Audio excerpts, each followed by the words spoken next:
সেইকাৰণে higher secondary ৰিজাল্টো কোনোবা এটা দিনত ৰাতিপুৱাই আমি খবৰ এতিয়া আমি মেট্ৰিক আৰু হায়াৰ ছেকেণ্ডেৰী পৰীক্ষাৰ আগতে আমি ল'ৰা ছোৱালীক জনাব খোজা নাই, কাৰণ ল'ৰা ছোৱালীয়ে গোটেই দিনে ৰাতিয়ে টেনশ্যনত থাকে আৰু এইটো ল'ৰা ছোৱালীৰ স্বাস্থ্যৰ কাৰণে ভাল নহয়।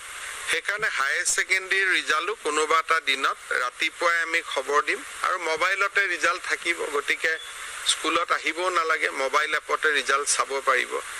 শিক্ষা ব্যৱস্থাৰ সংশোধনী বা যিটো আমি এটা সংস্কাৰৰ কামত লাগি আছো, সেই সংস্কাৰৰে ই এক উদ্দেশ্য। আৰু মেট্ৰিক আৰু হায়াৰ ছেকেণ্ডেৰী ৰিজাল্ট লৈ ইমান হাইপ হোৱাটো ভাল নহয়, কাৰণ যিসকলে কিবা কাৰণত বেয়া ফলাফল কৰে তেওঁলোকে সমাজত কেইটামান দিন থাকিব নোৱাৰা হৈ যায়।